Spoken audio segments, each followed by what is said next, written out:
Yeah, Cole.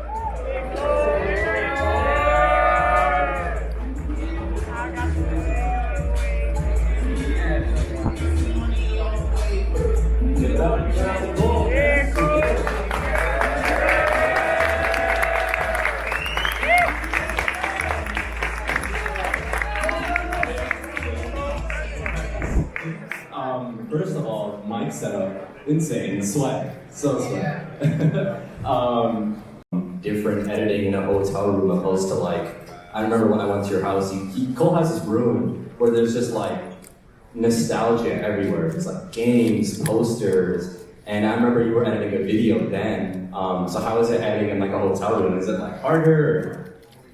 It's good switching the environment. I like an atmosphere change, and something about being cooped up in a hotel room and just ordering room service and just putting the blackout shades on and being in darkness feels inspiring and creative. So I like it. I couldn't do it all the time, but a week or so here and there is good for me.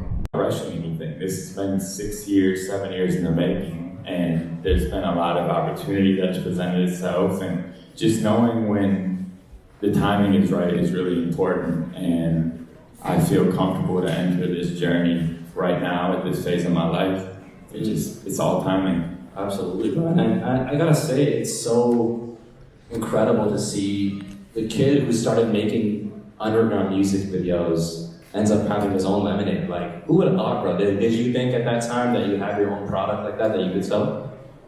Like on Amazon and shit? I didn't, and I think every day I have these moments where like I'm trying to normalize the normal in my life, and it's a really bizarre feeling because nothing feels normal. You know, like I'm still that kid from Plano, Illinois that had big dreams, and the fact that it's all happening, I have to pinch myself, but also remind myself that I'm supposed to be here, and that I prepared myself over the years, and that I just want to lead the same way with the same heart, with the same intentions and purity.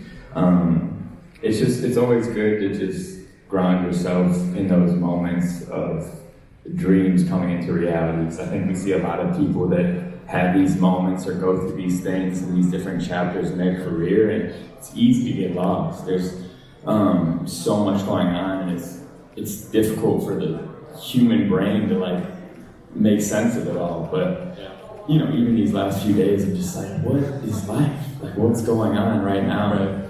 But I'm thankful, and I'm just ready. Absolutely. Can we get everyone to just kind of simmer down a little bit? Definitely, Cole is the most intentional person that I've met. Nothing will come out that's just like random. There's always so much thought behind it, and I gotta talk about it because since our last interview, you dropped a whole album.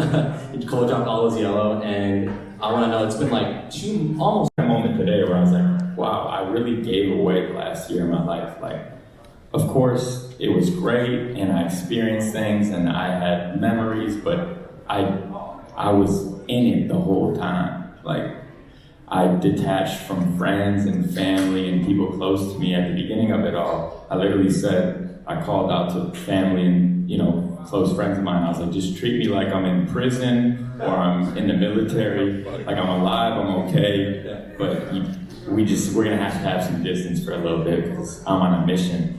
And like the coolest thing for me was just building relationships over the years with so many talented musicians and seeing them follow like my vision, and seeing all these people in the same wardrobe and falling behind, you know, that curtain. It's just like, that really happened, you know? And I think some things take time to like understand and process, and I'm still processing it all, but the main goal of that project was to open the door for creatives to do things outside of their comfort zone. Like, whoever thought a music video director could curate an album and bring all these people together. I want to open the door for future creatives and directors and people in the creative space to like nah, like there's really no boundaries. The boundaries are what we make them, and you know, the journey is really yours. And I know it's cliche, but it's the honest truth. And I want people to realize that like nothing is impossible. Everything is proof of concept. What you're working on right now, what you're showing to the world, your work ethic, your consistency is just proof of concept of how something can come to fruition. I mean, look at you, work at us. Clap it up for him. Like, look at us right now.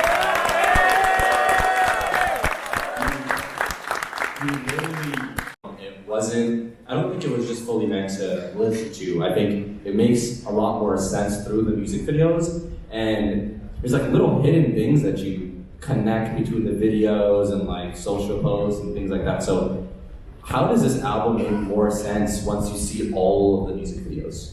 Well, I made it for visual format, so it's like the story doesn't fully make sense until the very end, and we're not at the very end yet. And when I stitch all the videos together, it's one full piece that kind of acts as... Oh, so each video is that you drop is like in order, as like one continuous... They're not in order. So from sonically, the track list is arranged differently than visually. So when I stitch it all together visually, which is why I made the album, it will make a lot more sense. But it's a great journey because I get to see people interpret the project in so many different ways. So I'll see some people that are like, why did Jack Harlow and Dave copy Corbin, Black Cray, and Tracy's outfits on this one video? Like people who don't fully understand the universe or might see a video here, a video there, but don't know that it's part of one big piece. Yeah. It's interesting, you know, why do you keep reusing that curtain? Like, are you getting lazy? It's funny, and I get it from a consumer standpoint, but sometimes as a creator, you need to kind of go through that and like go through this story and kind of be patient for the audience to understand, and maybe they never will. But that's really exciting for me, and it's also exciting watching an audience begin to get it, or training an audience where it's like they see a yellow tie and like, oh, this person's on the album. Like, yeah. To be able to create a wardrobe that people identify to an album is really important. So I think storytelling comes in a lot of different layers. I think there's storytelling in everything we do. I think there's storytelling in this event that we're at today. It started with us having a great conversation, but before that, it started with us, you coming over and listening to a little bit of the album, and there's layers to everything. So, you know, we storytell through color, we storytell through wardrobe, we storytell through set design, IRL experiences, so on and so forth. So it's all an experience and it's all a story, and it's open to the audience to interpret it as they wish. 100%, yeah. And to do something, and he had been working on 2093 for over a year now, so I didn't really want to get in the way of what he was working on. And at the same time, like, man, the suit thing was really important to me. Like, You wouldn't get in the suit? Anyone that I assumed might not get in the suit, like, I just wiped the idea from my head. Like, early on, I was like, yeah, he's probably not going to be on the album. I'm not going to be able to get in the suit. That's why Central C didn't make the album. I'll play the song after the Central C song. It's really good. But, that's why I left him off the album. And just like, you know, once you have a vision, you gotta stay true to it. And in the moment, people might be like, why would you make that decision? But if you know what you're making and you're making it for yourself and only yourself, then you'll be proud of that body of work years down the road. If he wasn't wearing a suit, I would never be able to live that down. Like, I'm so proud that he put on that fucking suit. Like, it means a lot to me. And you gotta stay true to your initial vision. It's so funny. The response or the results, of course it is hard to, you know, not look at some of the negative reviews, but for every negative review there was just as many good reviews, and I think that it taught me a lot, and it taught me a lot about my artist friends who put out projects and kind of crawl into a cave afterwards, because I've seen people get unmotivated and depressed based on maybe a album or a project they put out not being what they thought it would be. So when you go into something with this and you disconnect from the idea of results, then you're just thankful. because you're like, you did it. And for me, it's like, I'm still not done with the album rollout, and I'm sure people are like, okay, like, we get it, and like, suits, ties, yellow curtain, we get it. But I did it, we spoke in our interview about, you know, people putting out an album and forgetting about it, posting the album cover once, and that's it. I dedicated a year of my life to this project, so whether you like it or not, I'm gonna keep pushing it until I'm done, because that's what's important to me. Hell yeah, absolutely.